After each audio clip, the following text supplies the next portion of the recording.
أعوذ بالله من الشيطان الرجيم. بسم الله الرحمن الرحيم. سبح اسم ربك الأعلى الذي خلق فسوى والذي قدر فهدى والذي أخرج المرعى فجعله غثاء أحوى سنقرئك فلا تنسى إلا ما شاء الله إلا ما شاء الله إلا ما شاء الله إنه يعلم الجهر وما يخفى وييسرك لليسرى فذكر إن نفعت الذكرى سيذكر من يخشى ويتجنبها الأشقى الذي يصلى النار الكبرى ثم لا يموت فيها ولا يحيا قد أفلح من تزكى وذكر اسم ربه فصلى بل تؤثرون الحياة الدنيا بل تؤثرون الحياة الدنيا والآخرة خير وأبقى إن هذا لفي الصحف الأولى صحف إبراهيم وموسى لا إله إلا الله والله أكبر بسم الله الرحمن الرحيم إنا أعطيناك الكوثر فصل لربك وانحر إن شانئك هو الأبتر صدق الله العلي العظيم صلوا على محمد وآل محمد.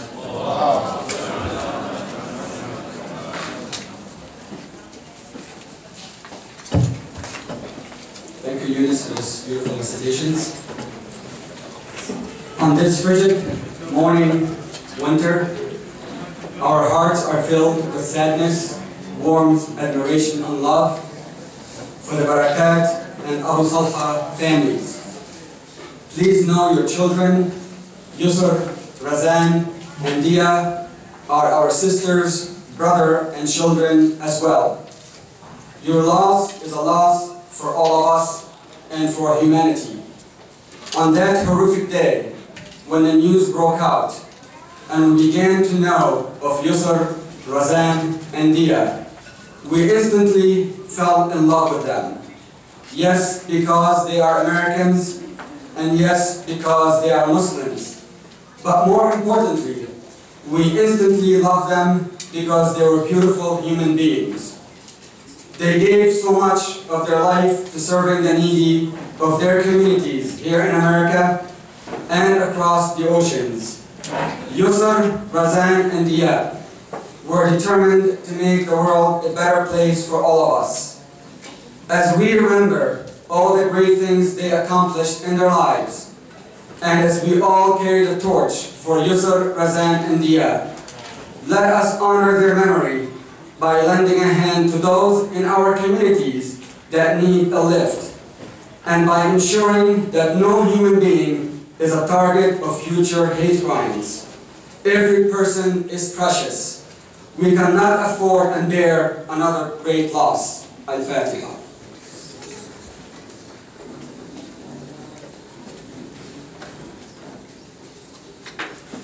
Also, please help me recite Surah Al-Fatiha in loving memory of Hajj Tawfiq Baidoun and his wife Hajji Faiz Baidoun, who have donated this wonderful breakfast for us this morning. Fatiha.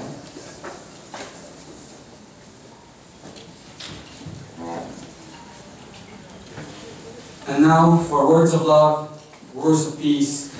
Please help me welcome to the podium the Imam of this masjid, Samahat Al-Shaykh Mohammad Ali Elahi, Mashuban بالصلاة على محمد وآل بيت محمد.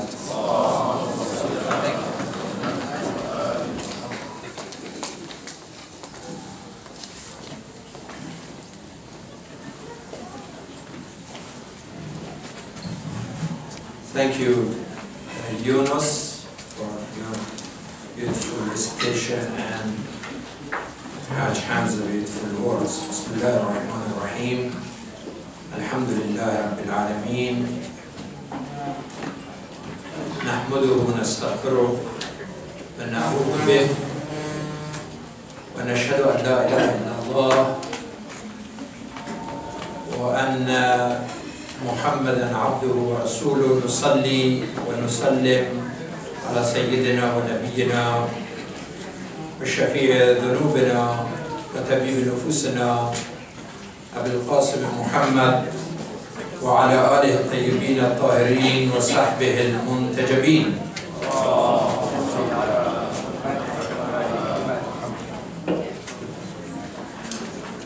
Honorable Judge Salamey,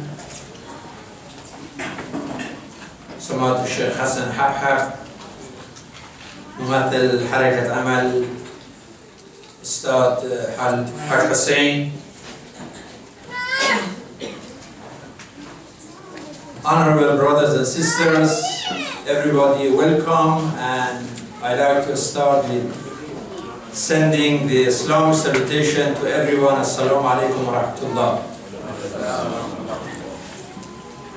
I'm going to have some words, and then Ustad Osama Siblani will talk with us, and he may introduce some guests like Judge Salamey and others to share with us their words of wisdom.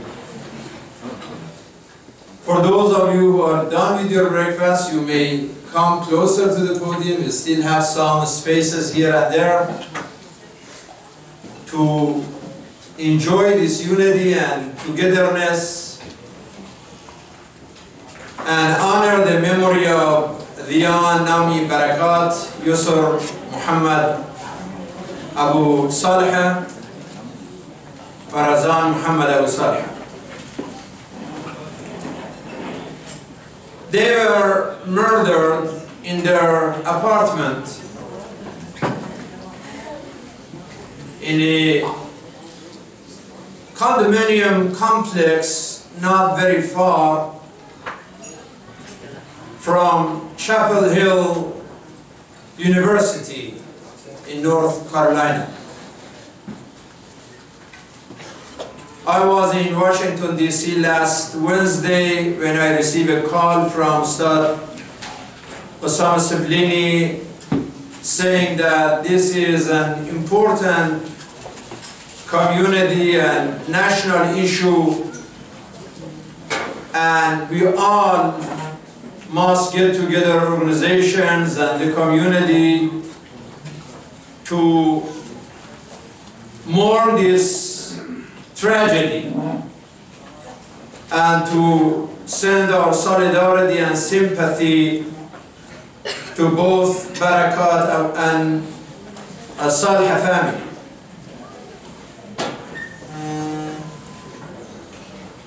It is sad, it is tragic, it is heartbreaking,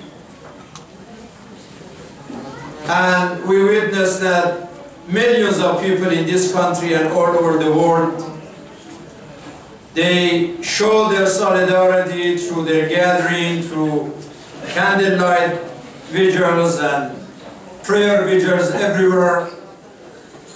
And we heard the voice and the words of President Obama also condemning this tragic act and terrorist act, and show solidarity, sympathy with the families of the victims. All we know about these three young Muslim students who were American and originally they had roots in Palestine and Syria, is that they were faithful, they were dedicated, determined, active people. In our faith, what really matters is action. وَقُلْ اعْمَلُوا فَسَيَرَ اللَّهُ عَمَلَكُمْ وَرَسُولُهُ وَالْمُؤْمِنُونَ.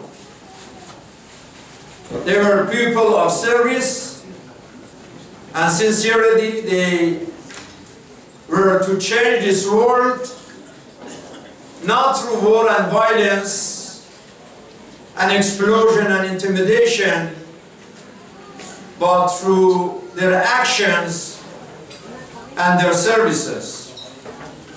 I hope that all of our youth in our community and every Muslim and non-Muslim communities look at these students as the role model and plan to change the world through education, through ethic and action. Who was Craig Hicks? Well, his wife, that I heard that finally she filed for divorce, her conscience woke up after she said that her husband was a champion of individual rights. And then we heard in the media saying that, well, he was mentally ill. If he was ill, then how come a person who is so sick that's ready to kill people can carry a license for a gun, freely lives and interacts with other people while he is carrying a gun, and that is legal? So either violations of the laws, either something wrong with the law or something wrong with violation of the laws.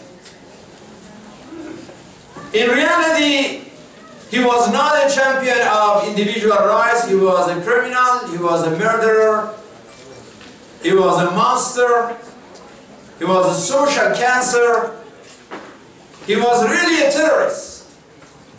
And I'm glad that finally Time magazine says, face American terrorist. We are waiting for the media to use this word, whatever the intention is. And I know that Osama is asking the community what you really think about this, and that's another issue, that whether they are using this like a threat or the intention is the right intention. Let us be positive that at least we are asking for it and they said it.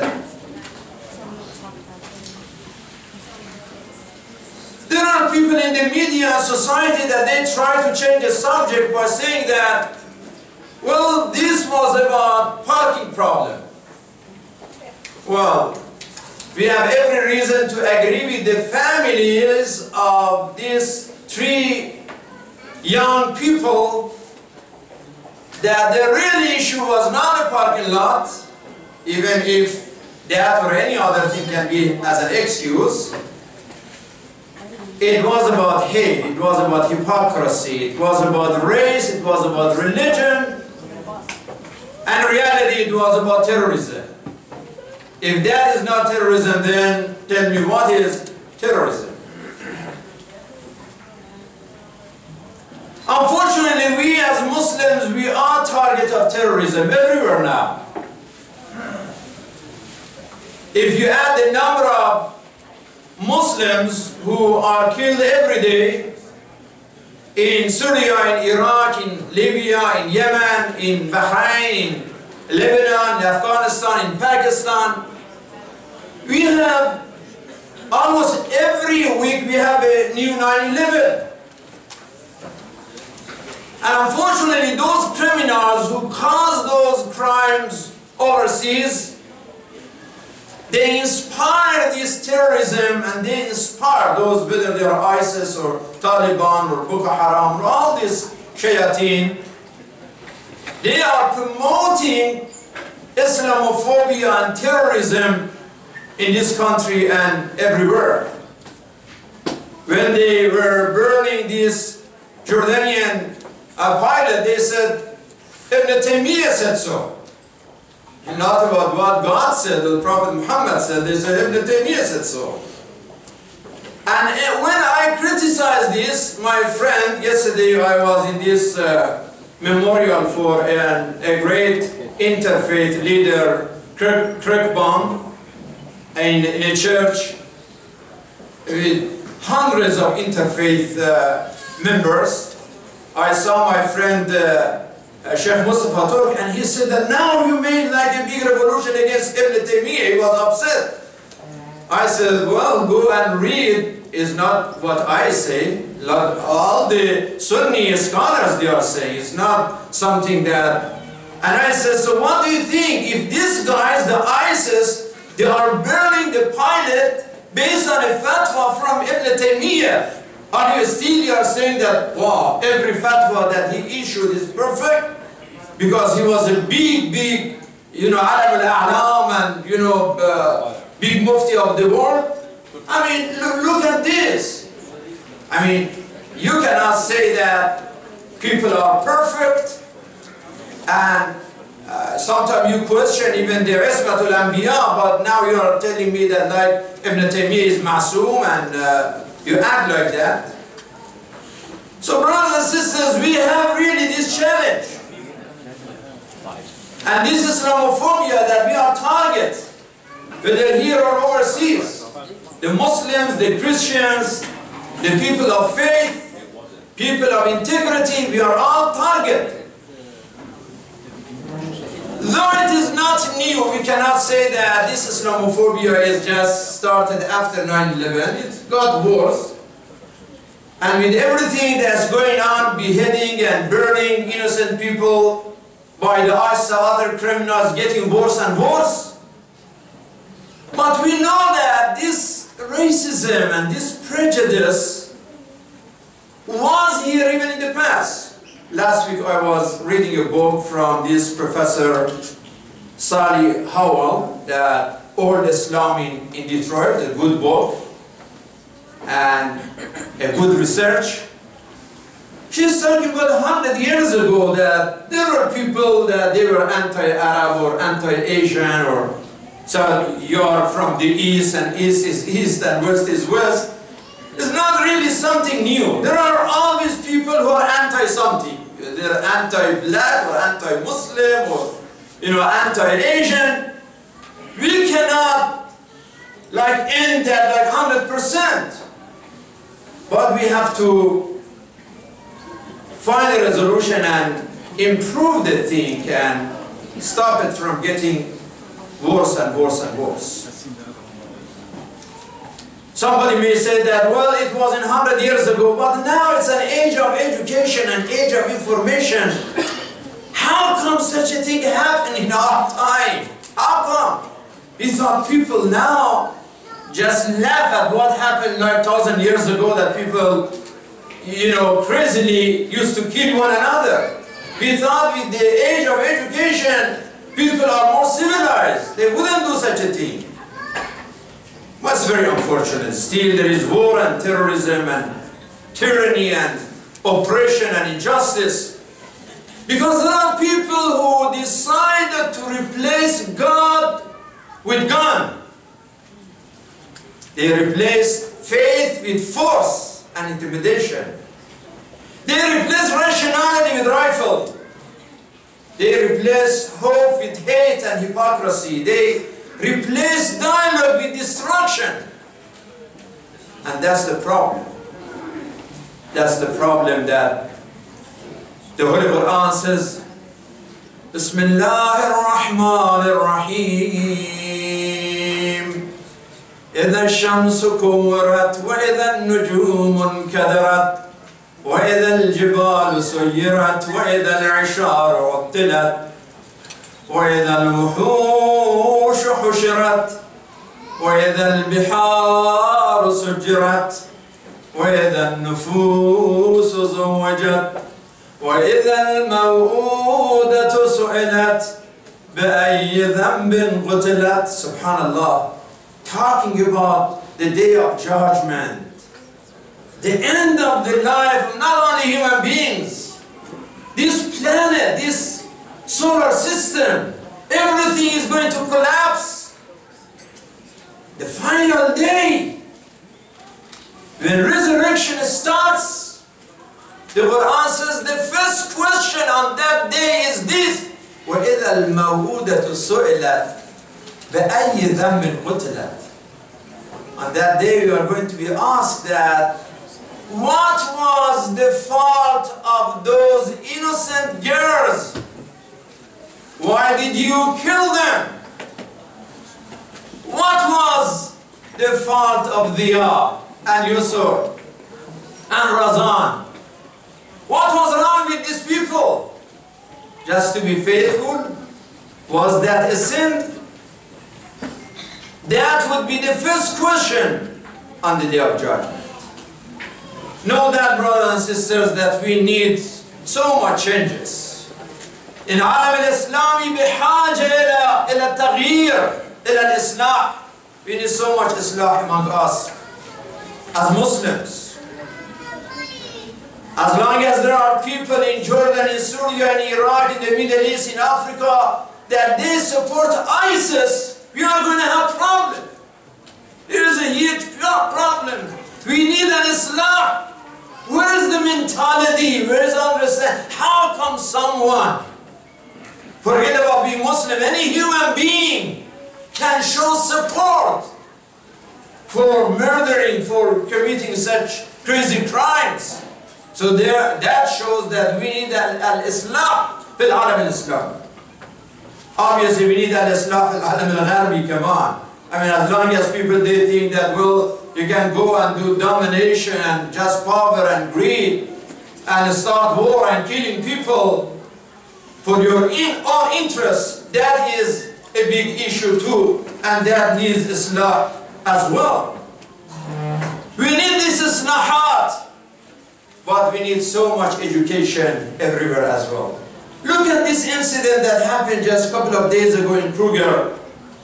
One Muslim lady said that, Kathy Bazzi, she said that, I saw Muslim men attack at Kruger. That was in Free Press.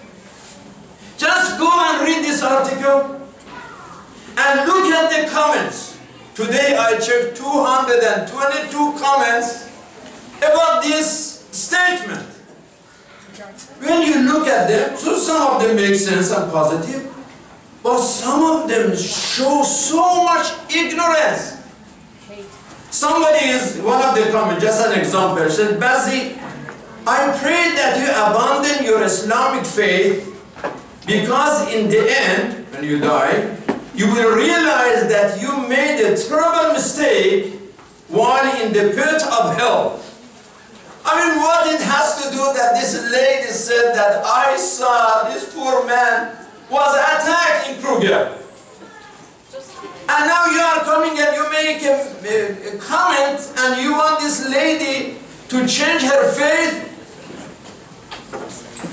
Because, he said, because the Bible said, I am the way, the truth, and the life. No man comes into the Father but by me. Well, so this is the same argument that ISIS has, right? The ISIS says that if you are not Muslim, if you don't follow Prophet Muhammad, I mean, they don't say even Prophet Muhammad. If you don't follow Ibn Taymiyyah, you go to hell. My goodness, what is my salvation has to do following Ibn Taymiyyah? If I don't do that, I go to hell. So this extremism that is out of ignorance and that exaggeration cause all this problem. What is the solution, brothers and sisters? We may not be able to change the Middle East, but there is so much that we can do. Look at the Jewish community. 100 years ago, Jewish community, they could not even buy a property to build a synagogue. Now you see that Netanyahu can come to this country and he acts like he President of the United States. I said, I don't care about the White House. I'm going to come and talk to Congress and stop your deal with Iran. How come? Well, we appreciate the hard work education of Jewish community, but we don't appreciate the arrogance of individuals like Netanyahu. That's another subject.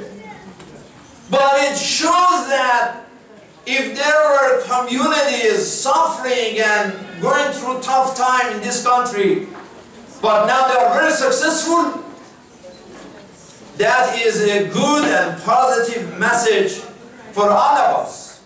Alhamdulillah, we have been doing well in this country. If you look at the history of Detroit 100 years ago, we didn't have anything that we have today. There are Muslims here, not even one single mosque. Now there are 70 mosques around us. We're in Dearborn and Detroit and, you know, the neighboring cities. There was a time that there was just like one room for Muslim community to pray, and they didn't have all this supermarket and all this restaurant and everything. They used to have like a lamb to slaughter the lamb in the basement of the masjid. And somebody was so popular because of doing, like he's handling a huge business. So from there, we are here. The Jewish community from there to the point that today they are saying that this is a Judeo-Christian country. Can you imagine? Judeo-Christian country compared to 100 years ago. We can change, and the change comes through these three young boys and girls that we are celebrating their life this morning. That the change and fighting Islamophobia comes through not violence and anger, but through education and ethic. Alhamdulillah, we have now great leaders in the community. You see some of them here this morning. We didn't have newspaper in the past. Now you look at the Sadr Watan, some other papers that they cover all the news and information of the community and the world. We have all this social network in our community, Facebook and YouTube and internet and email. Let us use all of these to bring education, to bring awareness, wake up for our community and country, and not to use the social media and social network for gossip, for backbiting, for accusation, for attacking one another, for killing each other's character. Let us use this potential in a positive thing and continue the vision and the mission that these brothers and sisters they had, that they used to help the homeless, the hungry, the refugees, the poor, through their actions. اعملوا فسيرى الله عملكم ورسوله والمؤمنين. اللهم اغفر للضياء ويسر ورزان وجميع الشهداء في العالم الإسلامي والعالم الإنساني. اللهم ارحمهم واحشرهم مع شهدائنا، شهداء بدر وأحد وكربلاء وشهداء الحق والفضيلة، ونقرأ على أرواحهم وأرواح شهداء العالم الإسلامي, all the martyrs who were martyred because of their faith, because of their vision, because of their dedication. Surah Al-Fatiha, ba'da salawat ala Muhammad wa ali Muhammad.